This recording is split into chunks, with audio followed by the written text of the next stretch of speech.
management. This was written by former board member Roger Fraua of the Jemez Pueblo. All right. Albuquerque is currently built on the ancestral homelands of the 19 Puebloan nations that was shared with the Mescalero and Jicarilla Apache nations, the Utes, and later the Diné. Their respective ancestors, those living today and the unborn. This land always has been, is currently, and will always be for the winged, finned, and four-legged. I'd like to acknowledge the sacred living waters and rivers that cross this land. Finally, the sun, the moon, and all the stars and planets that keep our system in balance. We welcome all. Thank you. And now I'd like to welcome the curator of this exhibition, Daniela N. Molnar. Thanks.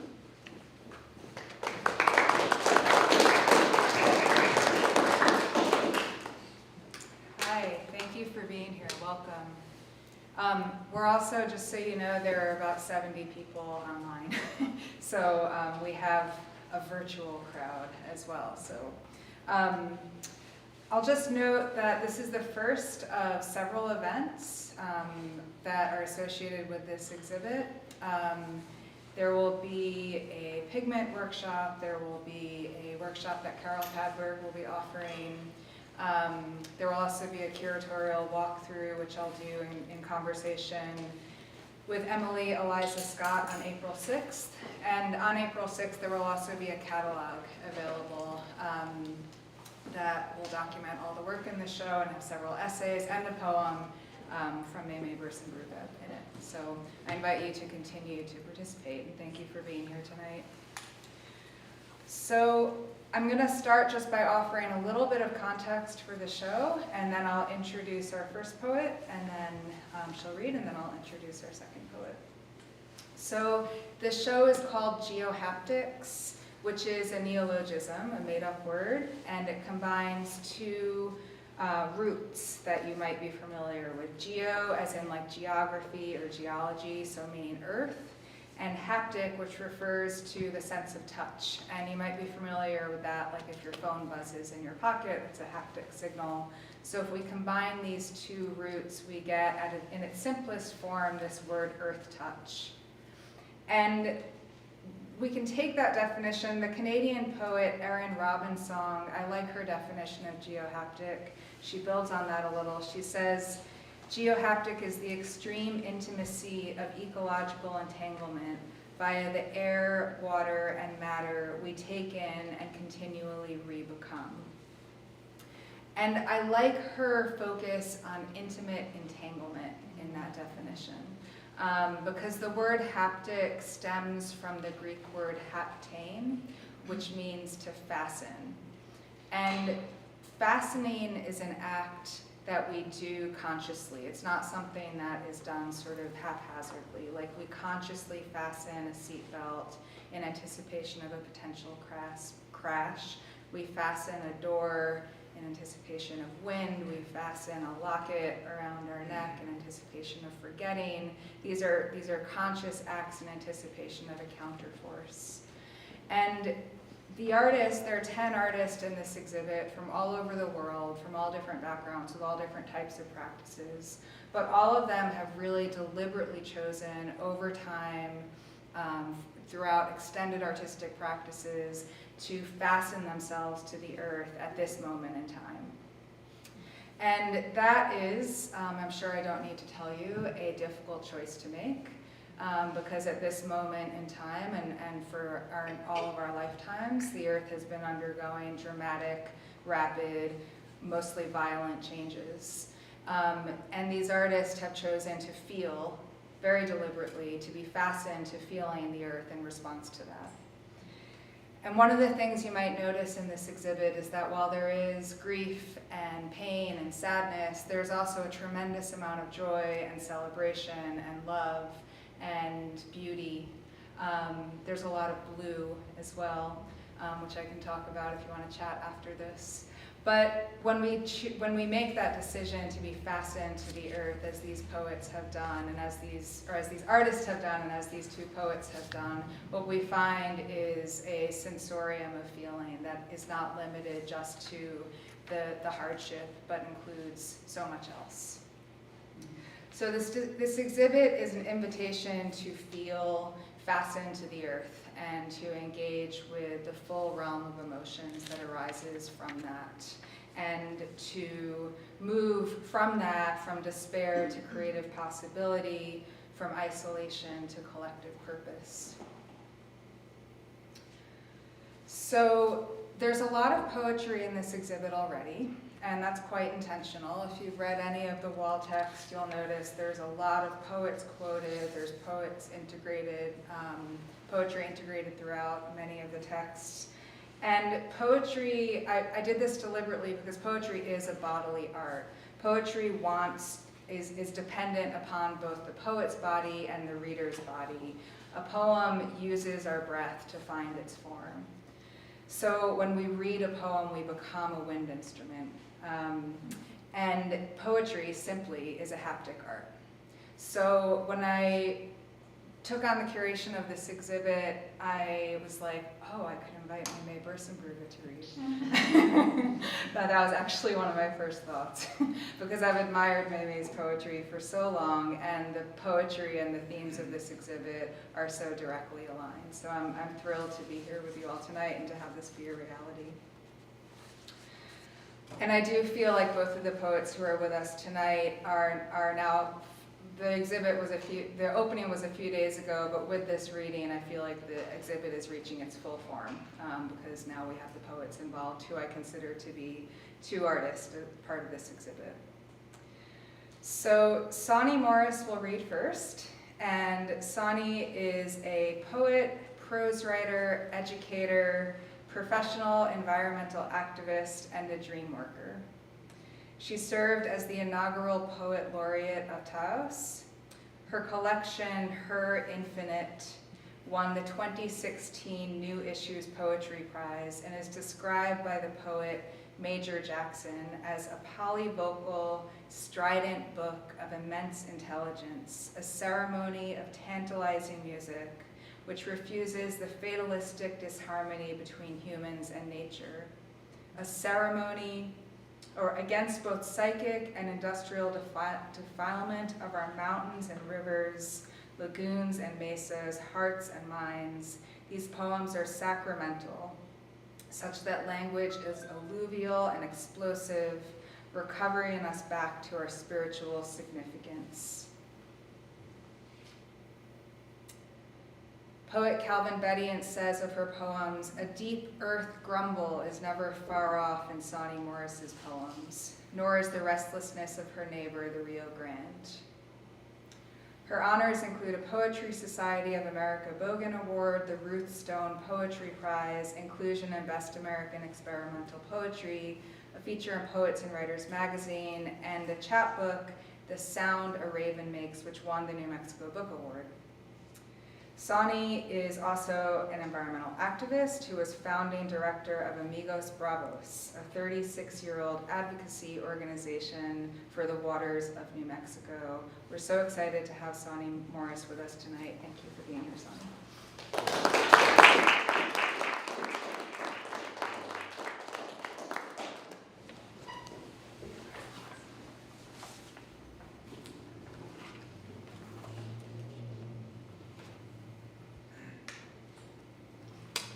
I'm going to start with a little poem by Jean Valentine. Uh-oh. There.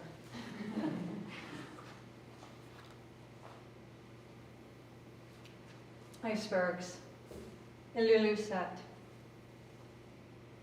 In blue-green air and water, God, you have come back for us to our fiberglass boat.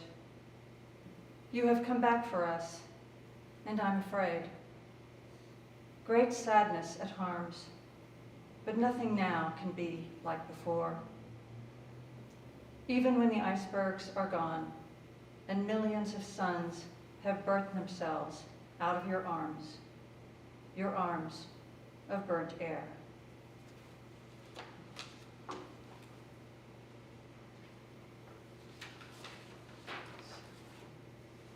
So, thank you everyone for being here, and thank you, JC, for organizing the event and inviting me to participate, and Daniela for her curation of the exhibit and that beautiful discussion of geohaptics, which you'll hear I've already inserted into one of my poems. Such a great word. My biggest thanks goes to Mei-mei Berseenbrugge for her truly radiant and always astonishing poems. Mei-mei and her work ethic have been an inspiration to me for many years now, and it's a profound honor to read with her, and it will be a deep pleasure to hear her read in person tonight. I also want to mention, before I start, a collection by Albuquerque's own Valerie Martinez called Count, which is about climate change in a very direct way, invoking science in relation to various cultural belief systems around the world, and I highly recommend it.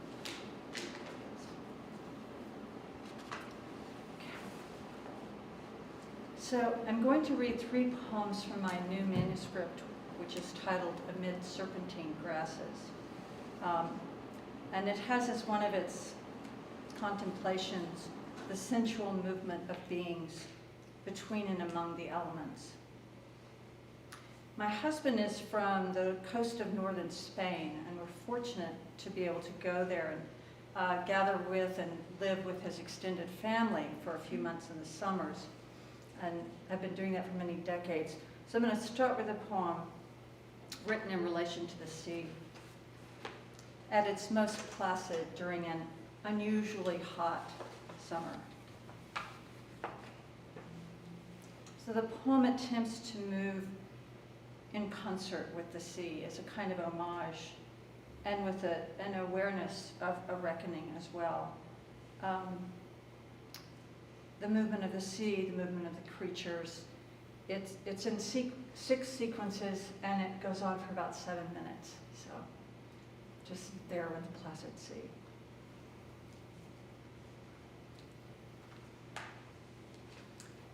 Held by Water. For Brian Shields, Costa Brava, Catalunya, España.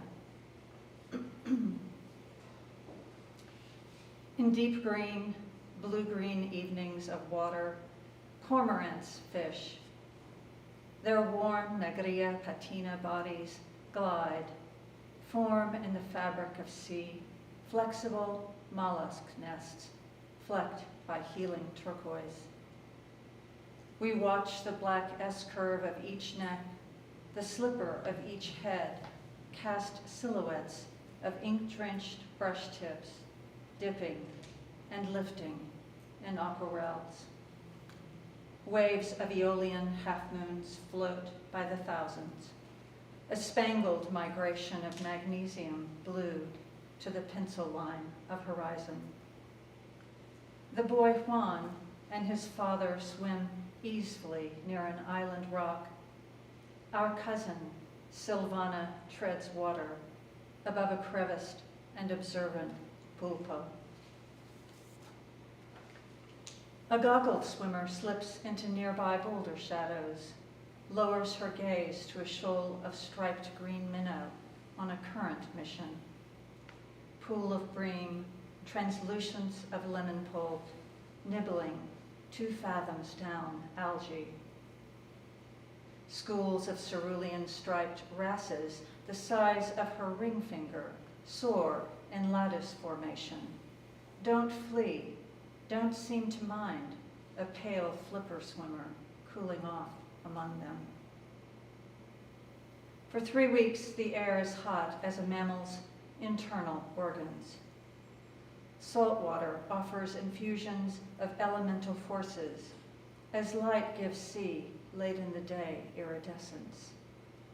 Gorgonia sway below, tiny trees of phthalo green and gold.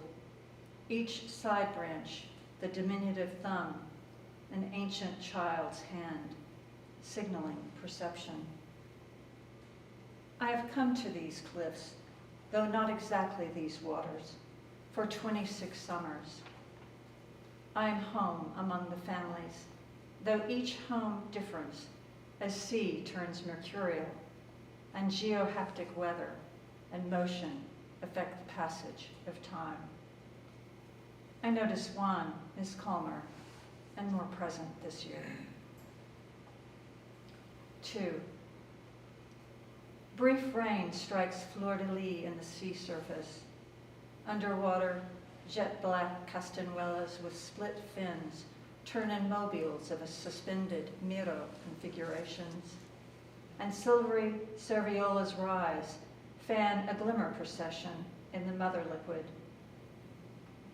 On a solitary shelf, a lone cormorant spreads its wings, like a person opening their beach towel to sun. Wing-drying behavior, it's called. And we can't help leaping up to spread, in mimicry, our own crooked arms. Our shared signal receiver is ardor and the sky. I cherish an earth exuberant with life, surrounded by stars and planets, their energies buffeting existence. And I'm aware my geocentric focus may be viewed as nostalgia. 3. When a large bird on the hunt plummets into an underwater swimmer's view, it's like seeing a wingless person flying or a baby rabbit emerging from an egg, an eruption from a sleeping creature's dream into the down-filled pillow of another's. The transition from one dimension to another, ambiguous, mythic, a disarrangement of formal elements such as color, depth, scale. Fish scatter. A startled swimmer retracts, climbs jangled and dripping from the water. Juanito is better this year, his mother says. 4. The gaze of nature pulls us into an awareness of alliances, the flux of external energy and internal matter communicating the sensation of waves. Even as those I love, animal, mineral, fall ill, die, or disappear, interactions occur, we are struck by sudden breakages, and following fish becomes a meditation. We will die. The earth will die someday as well. 5. When strings hum into place among divergent forms, a feathered creature behaves like a fish, and a boy's relationship to the world is improved. The blaze of nature pulls us into silver water, starry earth. As polar ice melts, no chemical is entirely isolated. People are divided among divergent forms, and neighbors hang opposing flags from plaza windows. Yet, interactions occur. Children rise. Cormorants begin to reappear, and eco-forces enter coastal laws as silver water on a starry earth.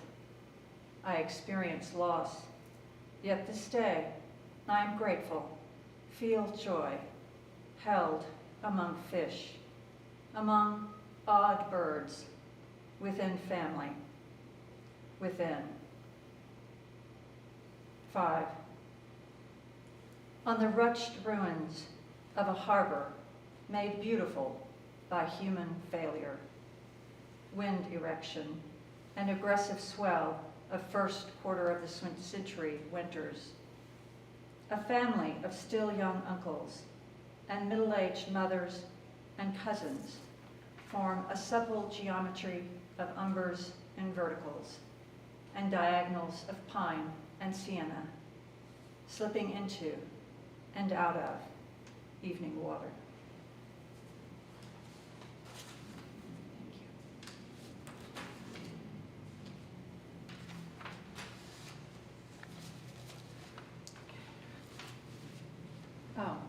gratitude to Tupelo Quarterly for publishing that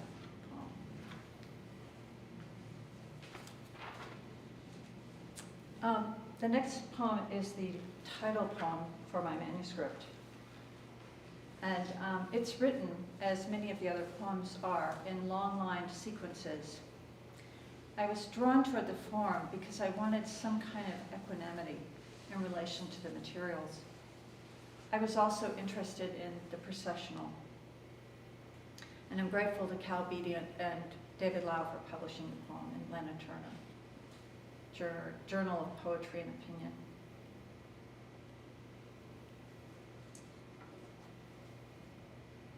Amid serpentine grasses. Pebbles of perlite, craggy rocks of potash, the bright glint of mica. The two of you snack on coffee and canned soda, piñones and chocolate. Some copper, some gypsum, some galena, some beads of turquoise and pyrite. You notice his sun hat making a moon-shaped shadow in the dirt. You are alone when the first snake appears. At first, you see only the snake's shed skin. The skin flickers in and out of sight among rocks, along the margins of where you sit. When the artifact of a past transformation becomes animate, something assumed, left behind, may resurrect. For a head, the snake bears the black bulb of a root vegetable. The skin resembles doily lace in burnt orange and obsidian. A root vegetable, such as a beet or a turnip, is a hidden growth. A doily is a mandala that serves as protective shield between wood and water, between glass and heat. When fire cuts through a mandala, leaving its trace in a scorched pigment, it may be the lightning strike of impermanence, encountering the chthonic wisdom of a taproot. It may be the dissolution of the self. Go down to your deep old heart and lose sight of yourself, and lose sight of me, the me who you so turbulently loved, your wedding poet said. More snakes appear across the reach of rolling mesa to the north. They undulate, diving into the earth and ascending into the air. The snakes are ordinary in appearance, except for their size. They are as large as the scattered adobe houses, their supple bodies patterned by crisscrossing bands of muted green and the sun-bleached peach of Castilleja. When a serpent makes a wave-like motion with the up and down trajectory of water, it may be the marriage of earth and air by way of water. It may be an oscillation in an ethereal medium caused by terrestrial disturbances. You are afraid when the mammoth serpents appear. You wonder, did we create a too inviting habitat? We are artists, he says. When the pattern on a serpent's body resembles a path stitched between parallel lines on a shawl, something of beauty is being woven, something of beauty is being returned. The serpents zigzag west toward night and river, east toward sun and mountain, south toward the home you and he have made on the rippling mesa. After he is given the diagnosis, you recall the first snake's head. The shadow of its hidden life is revealed. You recognize the shed skin of a previous illness in stage 4, wild type. You enter an uncanny existence, a flickering in multiform, in and out among the rocks. On the night before his surgery, serpents reappear and gather before you, like dolphins in the sea, They plunge into the earth and rise into the air. They assemble to protect you. They face north, gathering heat. They arrive to carry you forward, as you will carry your beloved. Beings of the underworld may offer themselves to be harnessed by invisible bridles, invisible reins. When snakes plunge into the earth and rise into the air, you are the bride. They are the reins. When you were a child, you stood outside the classroom in the shade of the alcove. Like the air in a cave, the air in the alcove was cool. Sunlight made the world beyond the alcove a pale lemon, splashed by the green of a tree and the dark of the circular drive of pavement. In the heat of the day, a snake came slithering slowly up the asphalt toward you. When you were a child, you were alone when your first snake appeared. The continuum between art and life is unknowable, but love is their origin, and it is eternal.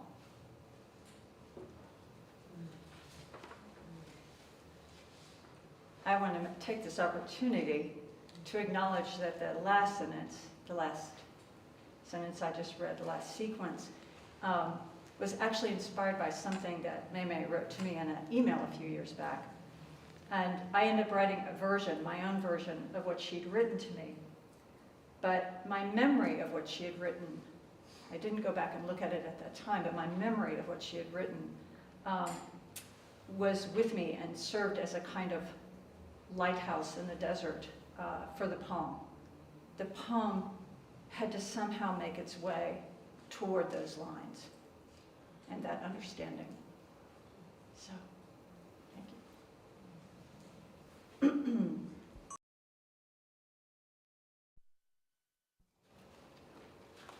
I'll end with a poem that's a counterpoint in a way to the poem I began with, in that it's about an unexpected event. I've lived on the northern New Mexico high mesa for 40 years, so 40 years in the desert. But it's the first time and the only time that this particular creature revealed itself, at least to me. And again, thank you to Cal Bedian and David Lau for publishing this poem, and Lena Turner.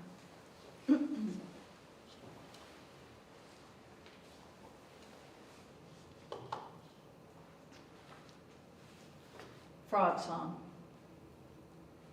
We've made 2 trips bearing groceries and books between the car and the house in the leaf-splattered dark. Before we sense it's not crickets, their adamant chirp, the rasping of shiny black appendages, thickening night air. It's the balloon-lipped song of frog ululation, that frank mating cry, a synchronization, frenzied throb sprung from hard-packed dirt.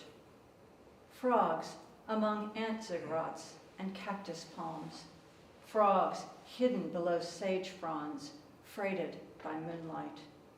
Domed galaxies of sound, riveting invisibly from the sum of an earth we have not yet fathomed. Their pulse fills our courtyard, ricochets against and into the shell of our house.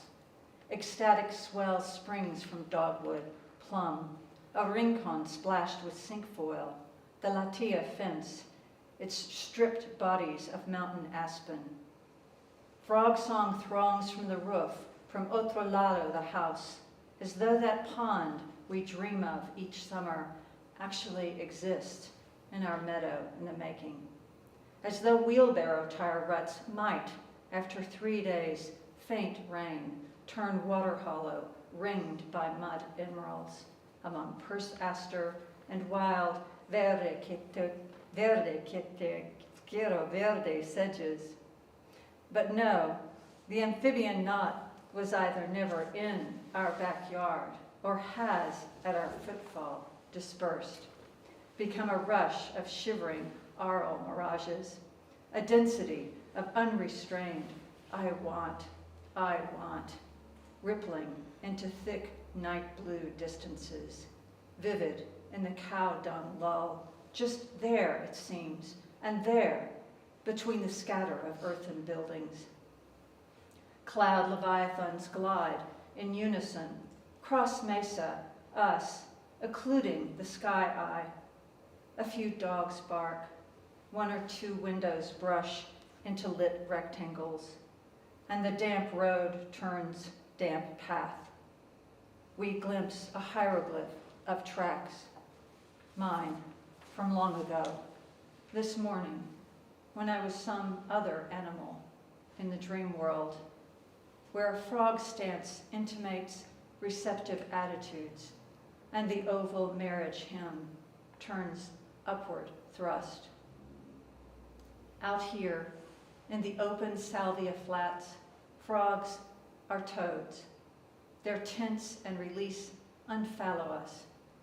Thousands in one-night clans, miraculously strange, though it's only normal, how they shake off their skin cloaks, emerge from self-internment, let go strands of slimy globules, any place resembling echo.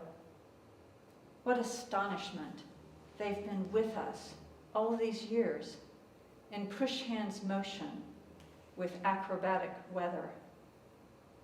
Oh, Gaia, we've just been too distracted, so sure we knew our relative habitat. Come, wet dream. Come, seer metamorphosis. Thank you.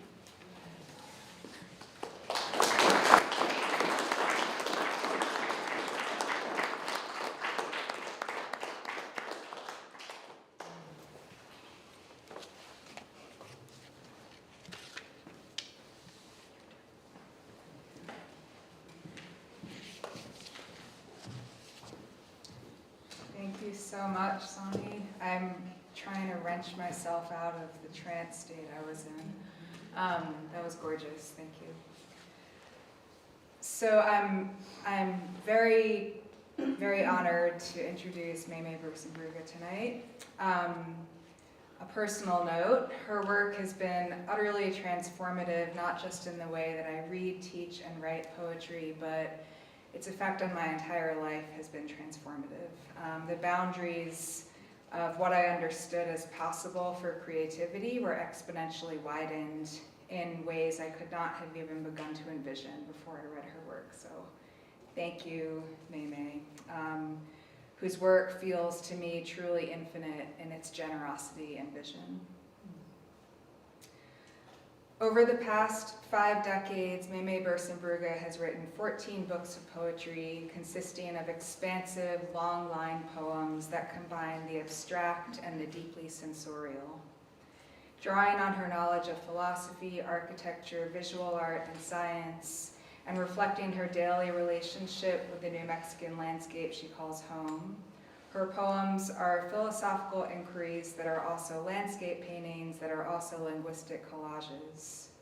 This might sound like a lot to pull together, but Berssenbrugge does so with a voice that is welcoming, humorous, and hopeful.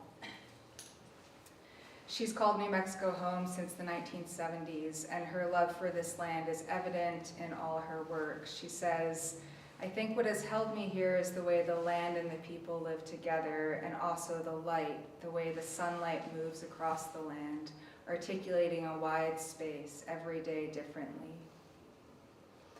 Her process of composition is a direct collaboration with the land, sky, and light, and it also resembles the way a collage artist works. On a large table, which echoes the mesa she calls home, she spreads phrases and images from others' books, and using these phrases, she collages lines that strike her, and that those lines form the scaffolding for her poems. This collage process creates a joyful linguistic diversity in her work. Of this process, she says, "In a way, I'm reading with my unconscious. I compose for my arrangement like a map." Berssenbrugge has taught at IAI in Santa Fe and in New York City, and she's been influenced by and collaborated with many visual artists, including Kiki Smith and Richard Tuttle, her husband. In fact, one of her books is called I Love Artists, in case there was any doubt about this affinity. She's received 2 fellowships from the National Endowment for the Arts, 2 American Book Awards, and honors from the Western States Art Foundation and the Asian American Writers Workshop. In A Treatise on Stars, Berssenbrugge's most recent book, and a finalist for the Pulitzer Prize, she writes this line: "Writing can shift the mechanism of time by changing the record, then changing the event." Thank you so much, Mei-mei, for being here with us tonight and for the immeasurable good work your work has done and continues to do to change both the record and the event. Thank you.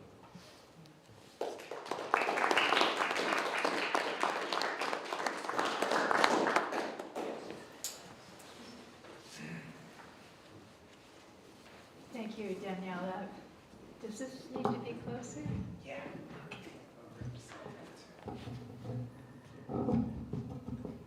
Thank you for this beautiful show and for that introduction. Thank you, JC. I wish the people online could see how the work, it's like an open weave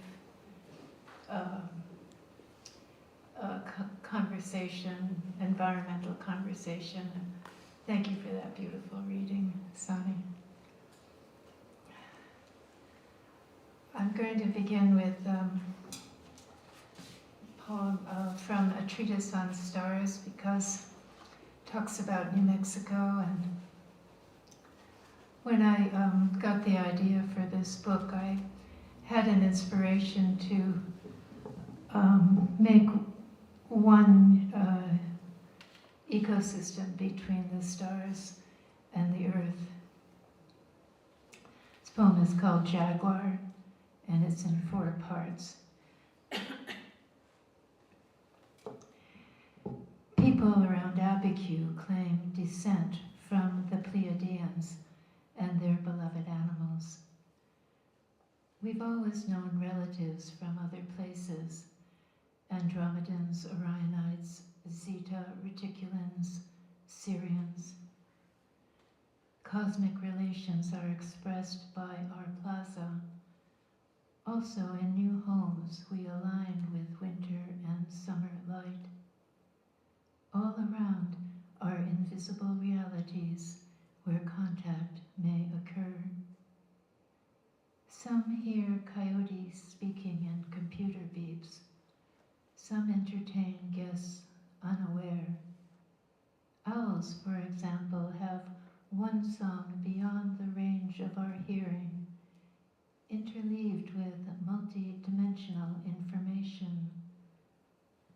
The 4D projection of this song generates a star. I invite you to stand close tonight, looking up, while our heart frequencies entrain, and we experience heart cognition, a kind of analytic thought oriented around images with feeling. Associating memories attract light. Your memory becomes an informational flow, accessed through pathways or stories others share with others that seem simple in daylight, though you may be traveling backward in time or forward by resonance into space. That may be the only way to communicate with some others. Where are you going? Where are you coming from? I'm going to the stone circle at the end of my land. I'm going to collect seeds from primroses on the road, to look at some land to buy, to visit my friend, visit my mother. Crossing and recrossing arroyos and mesas create a dense web between beings and home. In the same way, the neural grid of an ecosystem continually adjusts to maintain, as light between the hearts of mother and daughter, or light back and forth from stars maintains homeodynamics in space. Our desire for light, for consciousness, is pulled from the transcendent domain of potentia by the needs of environment herself. When you were a baby, my friend painted the star beings who visited her as angels, kachinas, very beautiful snakes. She taught us to hold our connection with each other in a new geography that weaves stars with the ground. Milky Way courses overhead. Dark patches show against its foam like divinations. Earth is a node of intersections in our galaxy and beyond, receiving millions of tons of extraterrestrial material a year as cosmic dust, meteorites, asteroids breaking up to scatter their bacteria and splash ours back out. All life forms are in potential genetic exchange. Viruses transpose DNA between mosquitoes and humans, for example, or between plants and microorganisms from space. We symbiotically merge into more complex new species in order to stabilize Earth's self-organizing whole.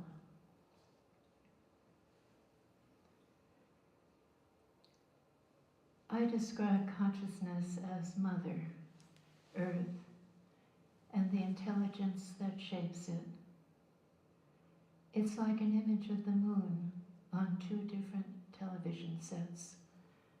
The real moon exists in different space than our living room. When we go outside at night, I'm nervous. I'm afraid for the animals. I mix consciousness with time, confuse time with what could happen. I struggle for understanding beyond environmental fears and grief.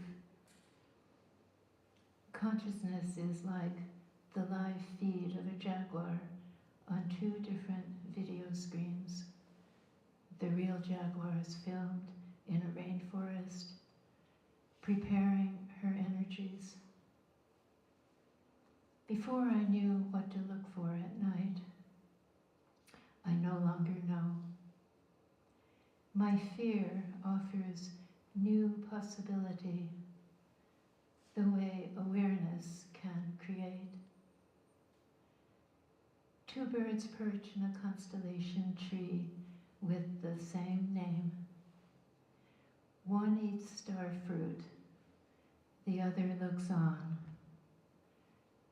They're together, which we recognize, like the sun and moon. One shines out, one waits for light. Observing and observed universe are complementary aspects of their love.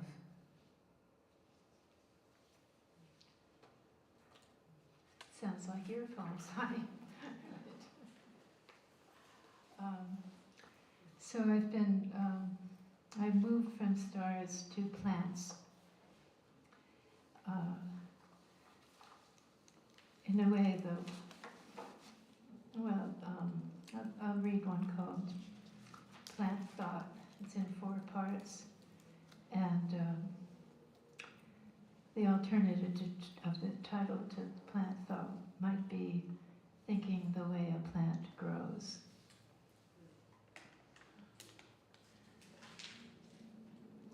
I walk in a wetland preserve, intending to observe sunlight through trees. I notice glittering points of yesterday's rain and dusty pillars of light. A moth brightens, then disappears in moving leaves. New skunk cabbages are neon green. I stop to sketch an unfurling sheath. I draw from its center outward, no silhouette, shading, and the burly form emerges centrifugally. I sit and study my plant for a long time. My drawing is a template for all that needs to happen in one person's receptivity for world to resonate. Later I see skunk cabbages in a ditch along the road, but they look different. Full sun calls forth greater variation, while in shade the plant was simpler and ramified less strongly into its surroundings. Back home I draw from memory what I'd observed. I use imagination to absorb concrete sense perceptions from before. My drawing is imbued with feeling, enlivening what I recall. Then I reflect on my experience, read, struggle with questions that arise, discuss with botanists, exclaim with other poets, and thus grow receptive to new aspects of skunk cabbage when I return in late spring. Today I reach a high meadow next to a marshy tarn. I step out on a log and sit by skunk cabbages, full grown with tough stalks and yellow buds. I reach across mud to touch a leaf that seems to vibrate against my hand. A plant continuously generates its lifespan of growth and transformation. So my thought that follows this process must also move. Why should my concept belong less to the whole plant than air, sun, or blossom? As I energize our connection through intense engagement with what I see and smell, my study is part of the plant's relational milieu, along with ants and carrion flies inside a bud, the shade of an ash tree, root fungi. The latent potential of being seen in the plant comes to expression in an environment I extend through inquiry, because human knowing is part of the ecology of Earth.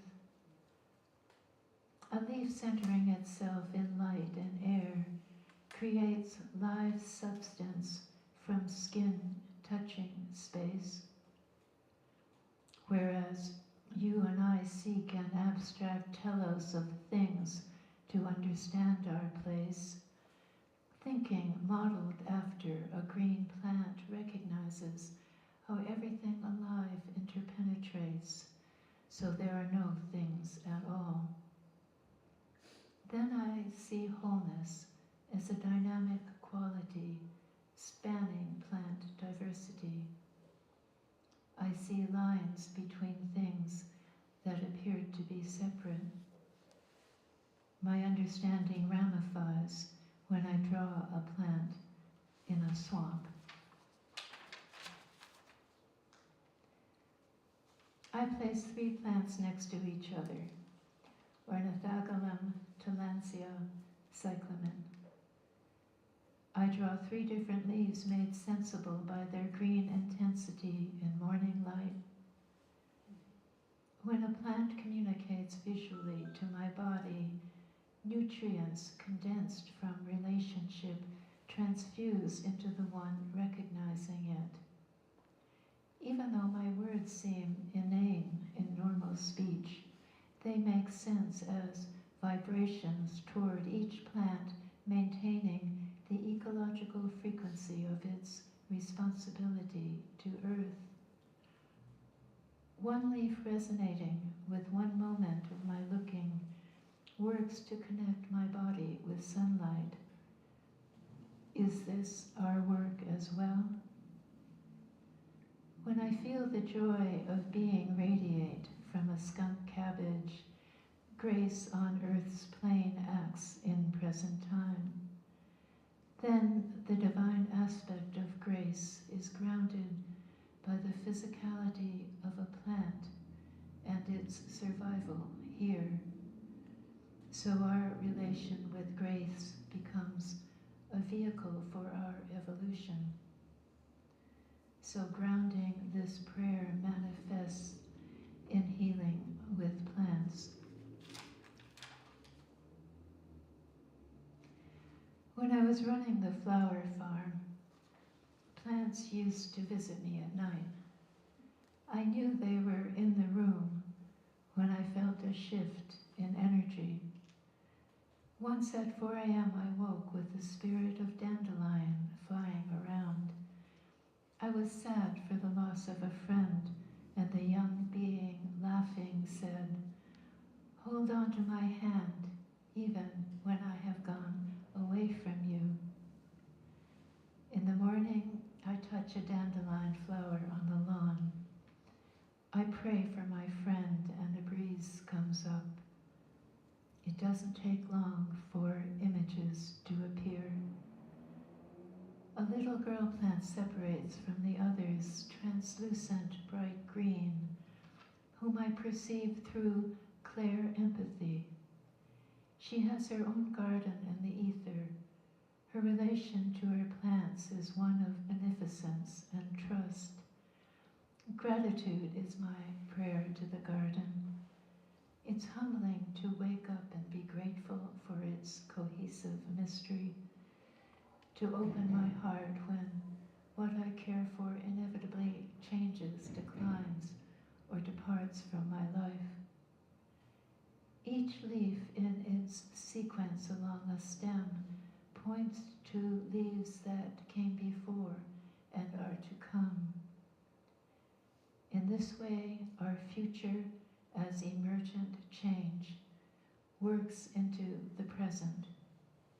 In such redirection, faith nurtures openness to new impulses, so we may embrace possibilities of what can be of a garden or earth gone wild. For me, the elemental void is insight received when my life force connects with planet consciousness in a wetland. Our world grows toward this void, but plants respond to emptiness differently than we do. So place dandelion by your door when a loved one is coming home after a long time away.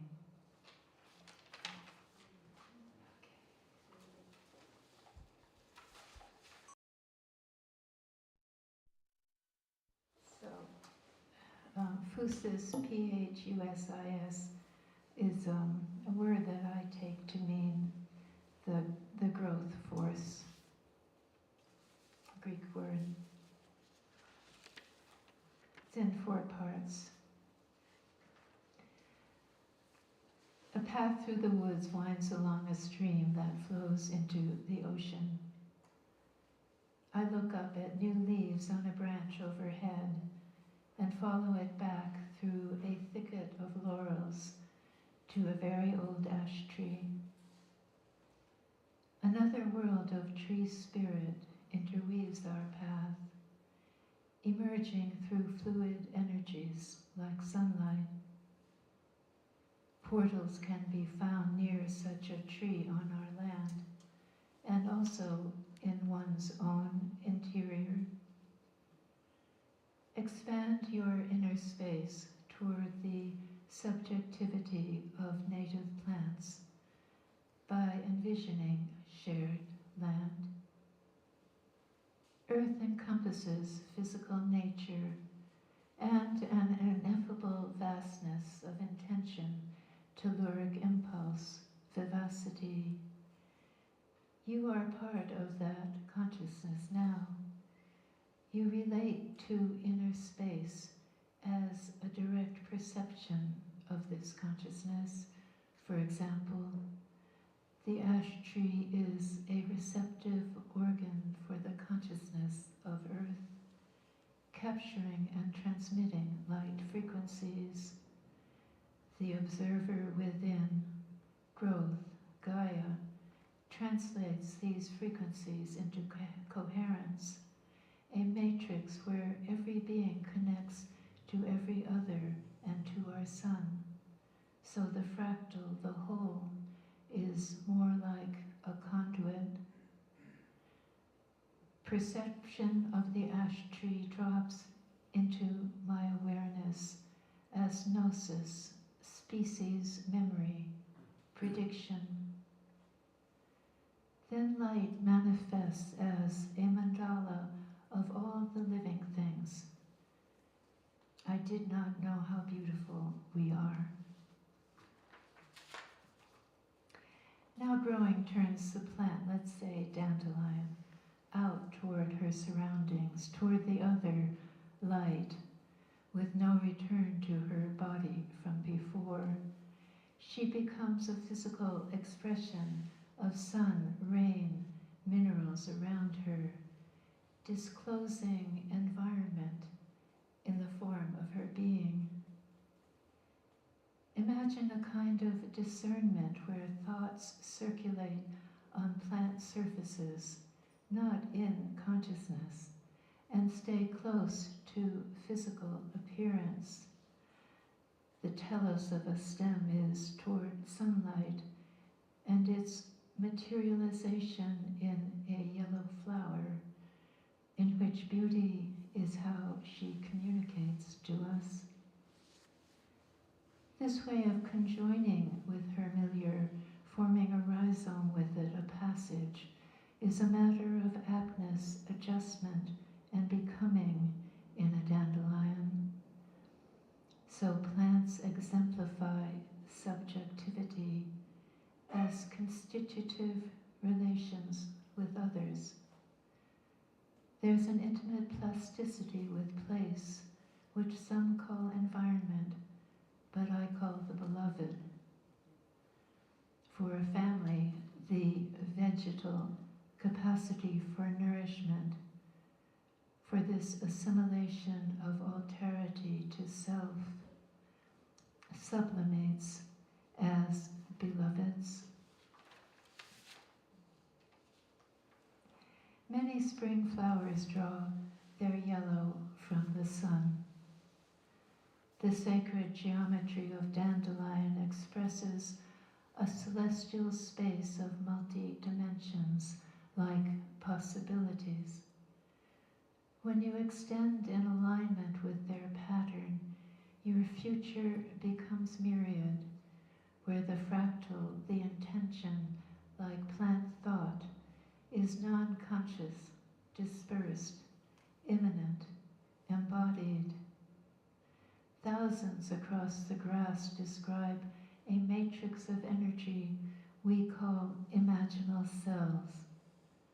Between exhale and inhale, I receive downloads from this field of plenty where growth begins. Growing, the future in the present occurs face to face with their environment. Everything connects through cause and effect or evolvement. Then evolvement is a dispersion like feathery seeds into air, connecting time and place. So I continue to dream forward. With each new seed, leaf, bract repeating along a stem, the futural dimension pushes ajar. There is a somatic openness to others, to rain, sunlight, a kind of responsibility. The plant's telos is contingent on this alterity, its sprouting, flourishing, flowering, dehiscence, withering away, and so forth. Humans conversely approach death with hectic strategies for living longer, as if we are unfulfilled. Higher than our last moment stands possibility.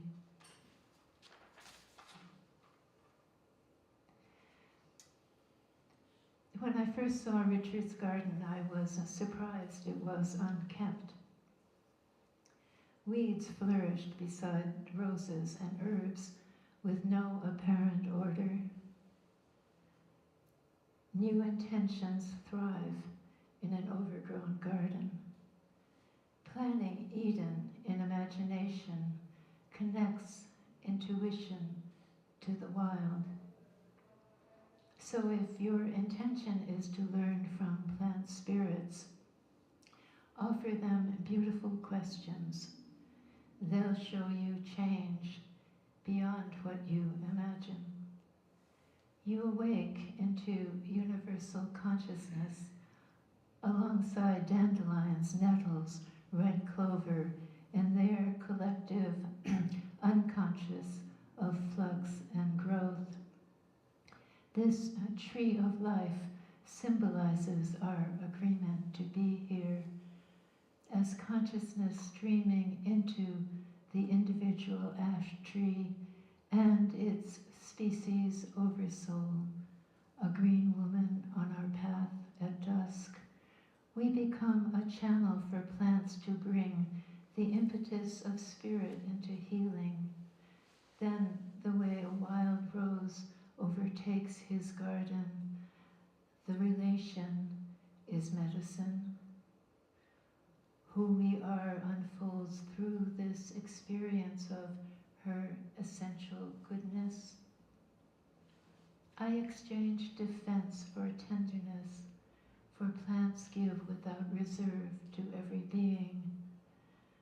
The rain I wish for, whether or not my prayer is acknowledged, begins to shapeshift my wish, and world is reinvented.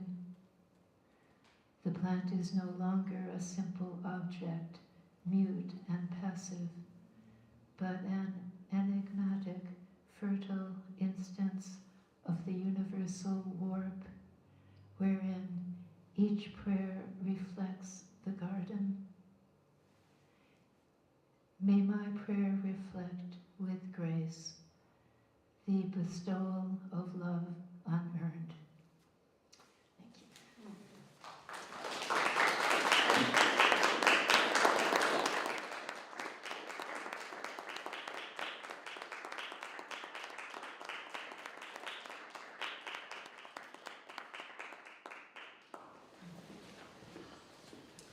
Thank you all so much for coming out tonight. Thank you, Sawnie, thank you, Mei-mei, and Daniela. That was really beautiful and powerful. So we welcome you to take a look around the exhibition. It's on 2 floors. Restrooms are in the back as well as an elevator. And I also just quickly wanted to plug our next couple of events. We have on March 21st in the evening, 6 to 8, which is on a Thursday, an event with Carol Padberg, The Myth of Separability, and her bay is right here. She'll be activating the items included in her installation. It'll be a very hands-on, active event. You'll be making a salve. Anyway, and then on April 6th, we're gonna have a gallery tour with Daniela, as well as Emily Eliza Scott, having a Q&A afterwards. It will also be our catalog launch, which will include an essay by Emily Eliza Scott, as well as poetry and documentation of all the lovely work in this show. There's more programs if you just pick up one of these on the desk on your way out or visit 516arts.org. Thank you all so much. Have a good evening. Thank you.